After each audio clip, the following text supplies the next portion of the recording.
지난주 월요일 블랙 먼데이를 지나 지금은 세계 증시가 다소 안정세를 보이는 듯합니다. 하지만 여러 전쟁, 미국 대선 등 하반기에 남은 변수가 참 많죠. 앞으로 세계 경제가 어떤 방향으로 흘러갈지 불안하고 또 궁금합니다. 오늘 이슈 W 주제는 미국발 경기 침체 공포, 숨죽이는 아시아입니다.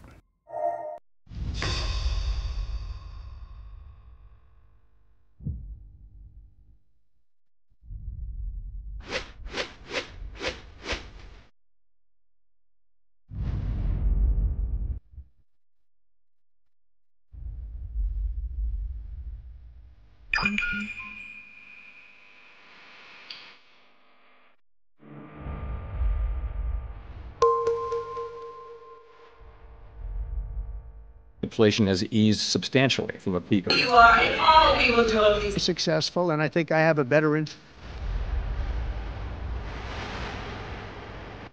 سرعت عمل سامانه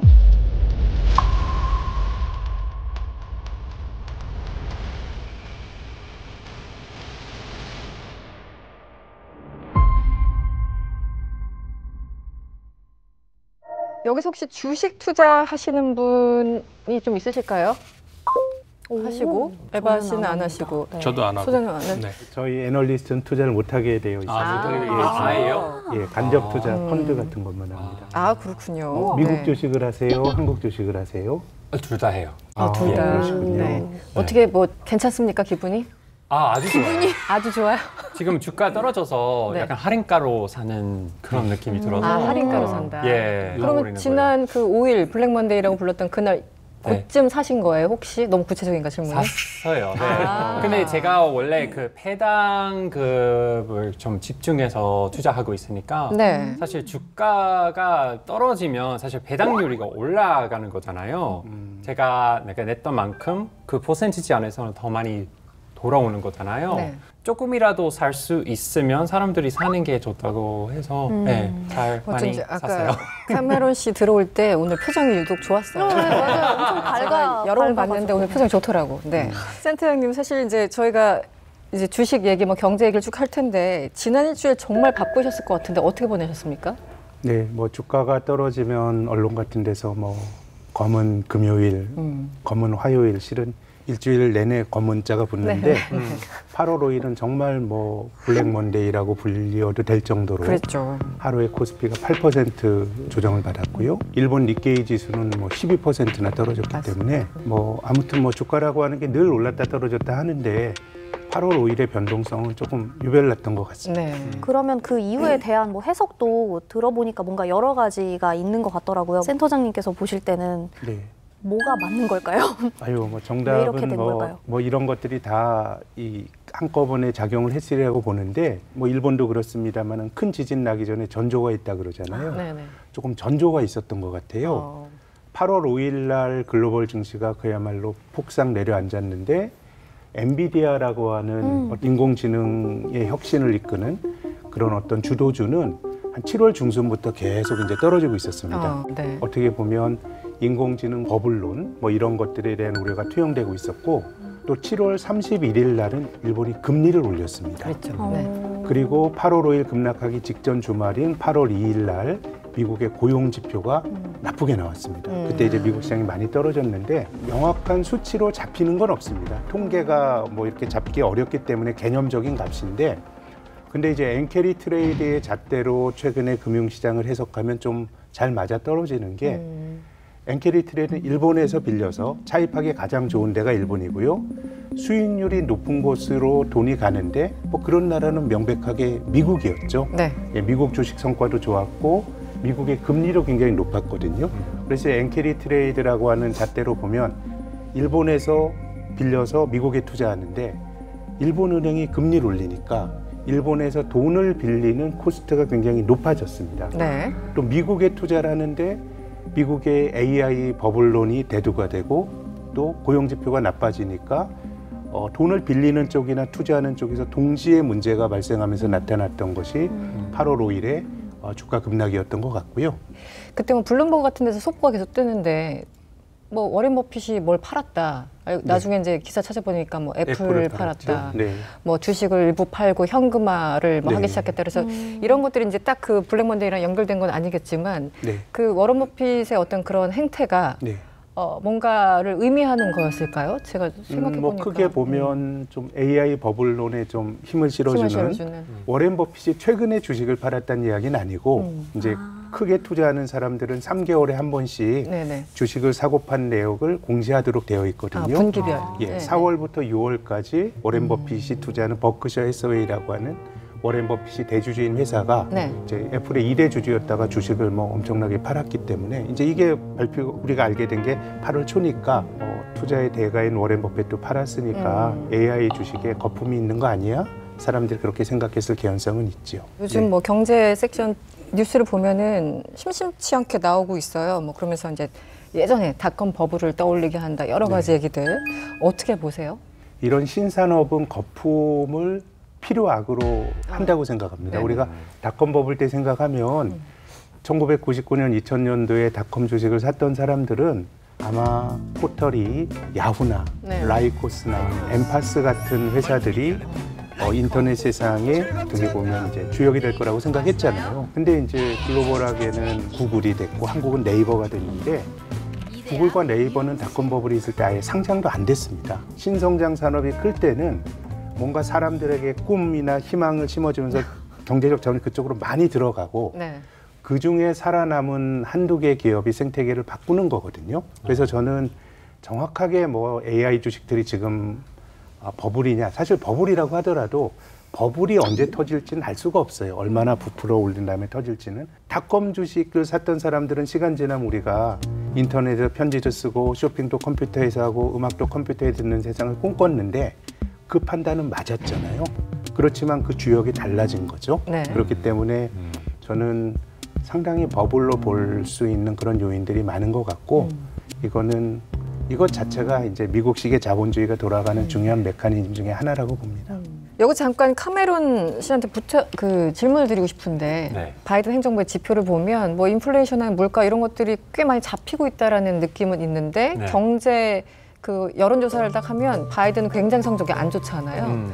주변 미국 이제 친구, 친척, 뭐 가족들 네. 물가에 대해서 어떤 얘기를 하나요? 진짜 4년 동안 팍팍해졌다 뭐 이런 얘기를 하나요? 그렇죠. 정말 이상한 게 물가가 올라가는 것은 사람들이 다 느끼기는 느껴요. 네. 그게 SNS 볼 때도 되게 이런 역시 물가가 올라갔구나 뭐 그런 트렌드들이 있긴 있어요. Under consumption goal이라고 해서 과잉 소비 아니고 그 반대예요. 약간 아무것도 안 쓰게 하는 거예요. 네. 그래서 소비를 거의 제로로 만들겠다 뭐 네. 약간 그래서 이제 사람들이 SNS에서 뭐 이런 예쁜 거 있는데 나는 대신에 나는 그냥 DIY로 이런 것을 만들었다. 그래서 콘텐츠만 봐도 사람들이 이제 이런 명품으로 이제 자랑하는 거 아니고 나는 똑똑하니까 이렇게 돈을 아꼈다. 알뜰 소비한다. 네, 그런 경향 좀 있는 것 같아요. 지난 10여 년 동안 미국 경제가 글로벌 경제에서 비교적 가장 잘 나가는 경제였지만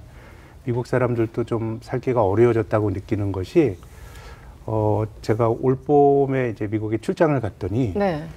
TV 최저가 20%입니다. 저녁을 먹고 20% 맞아요. 네, 네. 주면 조금 섭섭하다고 이렇게 막 더 안 집 주나. 너무 네. 한국처럼 고정 월급을 받기보단 팁으로 먹고 사는 거거든요. 근데 이제 그게 이제 20%가 됐다라고 하는 거는 살기가 힘들어졌다는 것이고요. 네. 심지어는 이 커피 체인점을 가도 거긴 사실 팁을 줄 이유가 없잖아요. 서비스를 안 해주죠. 서비스 안 하고 가서 받는 건데 맞아요. 근데 이제 크레딧 카드로 결제하더라도 팁을 클릭하는 게 있어요. 그리고 보면 또 이렇게 막 이렇게 보고 있어가지고 키오스크. 또 안 맞아, 주면 팁. 또 굉장히 인색해 보여가지고 이제 그게 어떻게 보면 이제 미국은 서비스 비중이 굉장히 큰 나라이기 때문에 뭔가 이제 물가로 좀 주름이 잡히는 뭐 주식 투자 많이 하는 사람들이나 실리콘밸리의 빅테크 기업이나 뭐 이런 쪽은 너무너무 좋습니다만은 전체적으로 조금 그늘도 많이 생기는 거 아닌가. 얼마 전 미국의 7월 생산자 물가지수 그리고 소비자 물가지수가 발표됐죠. 검은 월요일이 지나간 이후 많은 사람들이 이 지표를 주목했었는데요. 발표된 지수에 따른 영향 어느 정도일 거라고 생각을 하시는지요? 네. 근데 좀 물가가 그래도 좀 둔화가 돼야죠. 중앙은행이 그렇게 금리를 2년간 올렸는데 어떻게 보면 미국 경기가 둔화되는 건 좀 자연스러운 일입니다. 네. 그러니까 어떻게 보면 물가라는 게 사람들이 많이 써야 물건 가격이 올라가거든요. 그래서 중앙은행이 금리를 올리는 이유는 경제의 김을 빼는 겁니다. 좀 소비도 좀 덜하고 네. 그럼으로써 물가 안정을 도모하면서 경제가 계속 이렇게 달려가다 보면 고금리가 장기간 유지가 되면 굉장히 이제 위험한 것이 누군가 그 경제에 빚을 많이 진 경제 주체가 존재하거든요. 그럼 고금리가 장기화되면 누가 빚을 못 갚고 손을 들어버리면 그게 전체적으로 은행이 돈 떼이고 돈이 안 도는 신용경색이 발생하기 때문에 중앙은행이 그 금리 올리는 긴축은 좀 경기 둔화와 물가 안정을 맞바꾸는 건데 이제 미국이 작년 재작년에 금리를 많이 올렸다 그러면은 제 생각에는 이제는 둔화되는 게 조금 자연스러운 일인 것 같고요. 작년에 미국 경제 성장률이 2.5%입니다. 우리나라가 미국보다 경제 규모가 훨씬 작잖아요. 네. 작년 우리는 1.4% 했고 네. 올해 미국 경제 성장률 전망치가 한 2.3%입니다. 어마어마한 거예요. 그런 겁니다. 이제 어떻게 보면 26조 달러 정도 되는 경제가 한국보다 더 큰 속도로 성장하는 거니까 그렇게 본다 그러면 제 생각에는 경기 침체가 조금 적절하게 좀 이제 둔화가 되는 게 이제 저는 글로벌 경제 전체적으로 좋을 것 같고요. 특히 이제 미국이란 나라가 기축통화국이거든요. 네네. 미국이 금리를 높게 유지하면 다른 나라들이 많이 압박을 많이 받습니다. 우리나라만 하더라도 한국의 내수가 엉망인데 미국보다 금리가 낮으니까 금리를 못 낮추잖아요. 그렇죠. 그래서 이제 좀 미국 경기가 둔화가 되면서 미국의 중앙은행인 연방준비제도가 금리를 좀 낮출 여력이 만들어지면 그게 전체적인 글로벌 경제 균형을 위해서는 필요한 것 같고 다만 이제 경제라는 게 꼭 중앙은행의 계획대로 안 되거든요. 연착륙을 바라지만 혹시 경제가 또 아주 심하게 나빠질 수도 있는데 아직까지는 저는 미국 경제가 경착륙으로 아주 심하게 나빠지고 있다라고 하는 증거를 아직은 찾지는 못하는 그런 상황인 것 같습니다. 네, 지난 8월 5일이었나요? 이 뉴욕타임스의 폴 크루그먼이 이제 또 칼럼을 써서 지금 리세션 직전이다, 당뇨병에 이제 비유하면서 내가 보기에는 정말 경기가 안 좋은 것 같고 최근에 금리를 내렸어야 되는데 페드가 바보같이 너무 늦었어, 약간 이런 내용이었던 것 같은데 그럼 당장 어쨌든 그 페드에서는 9월에 금리 인하 가능성을 강력하게 시사했잖아요. 그래서 약간 내려가는 거 아닌가라고 생각하는데 네. 지금 어떻게 보세요? 안 내리면 안 되겠죠. 지금의 물가 상승률이 3%대에서 움직이니까 중앙은행이 인플레이션과의 전쟁에서 완전히 승리했다 이렇게 말하기는 어렵습니다. 근데 이제 역사적으로 보면 미국이 금리를 올리다 보면 경제가 대체로 큰 탈이 났습니다. 이제 우리가 2008년도 미국 부동산 시장이 어려워지면서 소위 글로벌 금융위기가 생긴 것도 연준이 2004년부터 2006년까지 금리를 올리니까 그 후폭풍이었거든요. 그래서 저는 금리가 높게 유지가 되면 미국뿐만 아니라 한국도 어렵습니다. 지금 한국은행도 금리를 못 낮추잖아요. 그래서 저는 9월 달에 금리를 낮추는 거는 인플레이션과의 전쟁에서 완전히 승리해서가 아니고 네. 고금리가 유지가 됐을 때의 여러 가지 부작용을 생각을 하면 연준도 금리를 어느 정도는 좀 낮춰야 되는 거 아닌가라는 생각이고 그래서 금융시장에서는 9월에 연준이 금리를 낮출 거라는 그 기대치가 거의 100%인데 네네. 이번에는 저는 좀 9월에는 좀 낮추지 않을까 생각합니다. 정치적으로 할 수 있을까요? 대선거 직전이라서 네. 그러네. 뭔가 건드리면 사람들이 뭔가 말하지 근데 않을까. 그 예측이 됐었던 것 같아요. 그러니까 올 초에도 이미 미국 연준에서 올 초에 그 미국 대선이 있는 거 다 알고 있잖아요. 그럼에도 불구하고 그 연준에서 올해 말까지는 4.6 이렇게 유지를 그 정도까지 이제 그 맞추겠다 이런 발표 나오지 않았습니까? 그러니까는 9월에 안 내리면 네. 어렵지 않을까요? 오히려 이제 트럼프가 이 사람이 이제 부동산 그 개발업자니까 네. 기본적으로 저금리를 되게 좋아합니다. 그래서 금리를 낮춰야 된다라고 주장을 하지만 선거 앞두고는 낮추지 마 했던 거 아닙니까? 네. 그래서 저는 이번에 만약에 연준이 금리를 안 낮추면 오히려 정치적 중립성에 대한 많은 도전이 있을 것 같고 지금 연준 의장 파월 의장은 공화당입니다. 공화당이고 벤 버냉키도 공화당입니다. 직전 연준 의장이었던 제니 렐러는 민주당이고 네네. 근데 버냉키가 공화당 당적을 갖고 있지만 그 오바마 대통령 때 중용이 됐고요. 그래서 사실 미국은 이 전문가의 세계에서는 당적을 막론하고 이 사람이 전문가의 양심을 가지고 한다라고 하는 믿음이 있는 사회인데 네. 근데 그렇게 보면 이제 트럼프가 미국이라는 나라의 어떤 신뢰 자본 이런 것들을 많이 좀 깎아내리는 측면이 저는 있는 게 아닌가 생각합니다. 그 한국의 작년 아까 말씀해 주셨던 것 같은데 작년 그 경제 성장률이 1.4%대라고 하시고 또 이제 이번에는 수출이 잘 돼서 좀 성장률이 이제 올라간 네. 것 같은데 근데 살기가 너무 힘들거든요. 물가도 참 사과 막 이런 게 너무 비싸 뭐 이러니까. 수출 굉장히 좋았다고 하잖아요. 네. 그게 제 주머니는 비어 있어요. 남의 나라 얘기처럼. 누구 주머니에 들어갔을까요? 누구 주머니에 들어가? 이런 의도가 아니었는데 한번 반도체와 궁금하긴 합니다. 자동차 회사를 하든가 아니면 그 회사의 직원으로 있는 좋은 이 중산층 노동자로 산다 그러면 수출 회복의 수혜가 이제 있는데요. 이제 국민 경제를 분해해 보면 이제 수출을 빼면 민간 소비 그리고 민간 소비는 우리가 많이 쓰는 거잖아요. 자영업자분들 경기 영향적인 민간 소비고 두 번째 내수를 구성하는 항목이 투자입니다. 투자는 공장 짓고 하게 되면 고용 같은 데 영향을 주잖아요. 그리고 하나가 정부 지출입니다. 정부가 돈을 쓰는 건데 한국은 이 내수 세 개가 다 어렵습니다. 일단 민간 소비는 가게가 빚을 너무 많이 지고 있기 때문에 네. 은행에 원리금을 갚느라고 쓸 돈이 없는 것 같아요. 예컨대 뭐 부동산에 자기의 욕망을 투영한 건데 집값 올라가면 좋죠. 근데 뭐 그렇다고 팔 건가요? 그러니까 이제 쓸 돈이 없는 거예요. 돈이 부동산에 묶이면서. 두 번째 기업의 투자는 한국의 기업은 전 세계에서 가장 왕성하게 투자하는데 근데 문제는 한국 땅에서 하는 게 아니고 미국에 투자하기로 한 게 100조니까 기업은 투자하지만 여기 한국 땅의 고용 효과 이런 건 굉장히 약한 것 같고 지난 정부 때는 이제 정부가 지출을 많이 늘리면서 이제 내수 경기를 방어했는데 이건 뭐 철학의 문제라고 봅니다. 뭐 진보 정부는 정부가 많은 걸 해야 된다는 입장이고 보수 정부는 정부가 하는 것보다 시장에 맡겨두자는 입장이잖아요. 근데 돌이켜 보면 지난 10년이 그랬습니다. 혹시 뭐 체감적으로 생활인으로서 뭐 살기 좋아진다라는 느낌을 별로 받지 못하셨잖아요. 늘 항상 어렵죠. 예, 네. 그러다 보니까 맞아. 뭔가 내수는 구조적인 정체로 이제 온 거고 단지 이제 수출이 잘 되면은 전체 성장률은 좋아지지만 그 안에 있는 내수 항목들은 대정체이기 때문에 저는 한국은 이 지표 경기와 우리가 생활인으로서 느낀 체감 경기가 구조적인 괴리에 있는 나라라고 생각합니다. 예전에 우리 친구들끼리 만나면 항상 다른 사람 주식 다 오르는데 내 주식만 안 올라 이러고 있는데 요즘은 다른 나라 주식 다 올라가는 것 같은데 한국 주식만 안 올라 뭐 여러 가지 이번에 이제 블랙먼데이 지나면서도 한국 증시만 너무 약한 거 아니야 뭐 이런 얘기도 들렸는데 실제 어떻습니까? 뭐 약하기는 많이 같이 약했는데 네. 근데 사실은 2008년 이후로 보면 글로벌 경제의 동조화란 건 완전히 깨졌습니다. 미국은 압도적으로 잘 나가고 미국 옆에 있는 뭐 일본이라든가 인도 정도만 제외하면 실은 어려운 나라들이 굉장히 많아졌고요. 우리가 이제 미국의 잣대로 세상을 보면은 한국이 상당히 좀 어려운데 제 생각에는 지난 10년은 미국만 좋고 네. 예, 나머지가 상당히 많은 나라들이 어려움을 겪은 그런 지난 10년 저는 한국에 아닌가 살아요. 생각합니다. 예. 갑자기 박수를 좋겠다 이러면서 제가 센터장님을 뵌 지가 조금 됐는데 그동안 많은 게 변했어요. 그중에 하나가 미국의 대선 후보가 바뀌었습니다. 네. 뭐 시사 방송에서 배팅을 언급하기는 좀 그렇습니다만 어쨌든 언론에서 자주 언급이 되니까 저희도 슬쩍 발을 올려보겠습니다.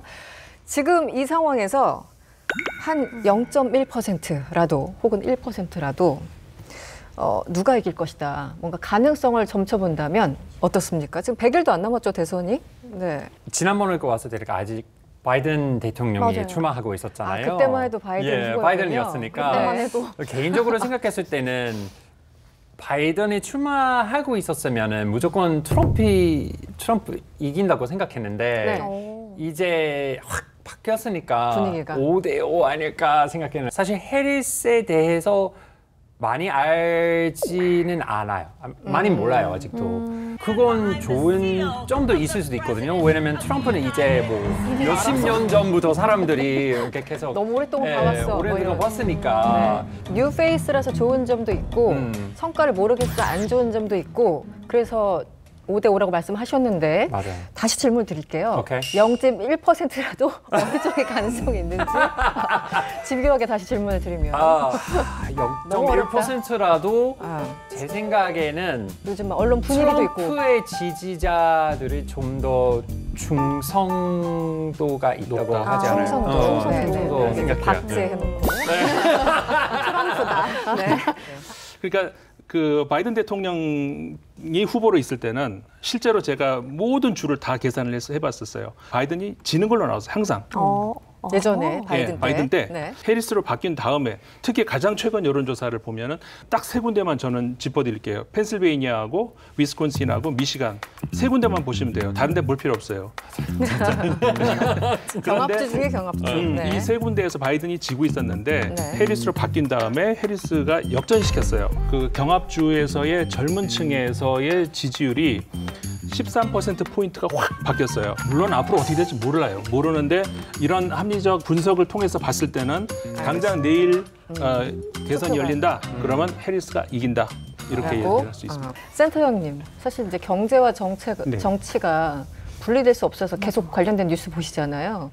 어떤 쪽이 되는 게 우리 경제에 좋은지, 그게 뭐 주식이 됐든 금융시장이 됐든 뭐가 됐든. 뭐 장단점이 있는 것 같아요. 근데 트럼프가 된다 그러면 뭐 미중 간의 갈등이 당장에 해결되긴 어렵지만 바이든 행정부는 뭐 가치 외교잖아요. 네. 인권도 손대고 막 하니까 장사꾼인 트럼프가 들어와서 뭐 관세를 내가 받아들일게라 그러면 제 생각에는 미중 간의 갈등은 개념적으로 조금 완화가 될 여지도 있는 거 아닌가라는 오히려. 네. 생각이 들고요. 뭐 전체적으로 보면 저는 뭐 공화당이나 민주당이나 좀 비겁하다고 생각해요. 민주당이 돈을 많이 쓴 건 그래도 정체성에 맞는 건데 네.